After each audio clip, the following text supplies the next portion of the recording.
Hello বন্ধুরা, সবাইকে মহাষষ্ঠীর অনেক অনেক শুভেচ্ছা জানাই।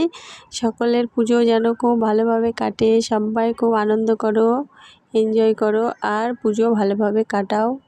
তো পুজো শুরু হয়ে গেছে যেহেতু, সেই জন্য খাওয়া দাওয়াও শুরু হয়ে গেছে জমিয়ে। তো দেখো আজকে আমাদের বাড়িতে 2 কিলো ইলিশ আনা হয়েছে।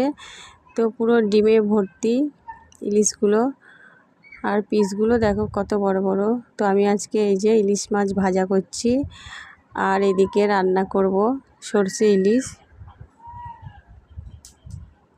তো তোমাদের কার কার ইলিশ মাছ খেতে ভালো লাগে সবাই কমেন্টে জানিও।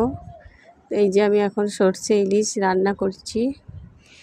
তো এত মাছ তো একদিনে খাওয়া যাবে না, সেই জন্য আজকে অর্ধেক রান্না করছি, আর বাকিটা পরে রান্না করব অন্য কোনো দিন। তো তোমাদের কার কার ইলিশ মাছ খেতে ভালো লাগে সবাই কমেন্টে জানিও। আর আমার ভিডিওটা যদি ভালো লেগে থাকে অবশ্যই একটা লাইক কমেন্ট শেয়ার করে দিও। সকলেই পাশে থেকো বন্ধুরা, সবাই ভালো থেকো, পুজোতে খুব মজা করো, সকলে ঘোরো, আনন্দ করো। আর এই যে এখানে দেখো মাছের ডিমও রয়েছে, মাছগুলো পেটে প্রচুর ডিম ছিল, তো ডিমগুলোকে ভাজা করে রেখেছি আমি। তো চলো সবাইকে টাটা, সবাই ভালো থেকো, সুস্থ থেকো, সকলকে টাটা। দেখা হচ্ছে আবার পরের ভিডিওয়।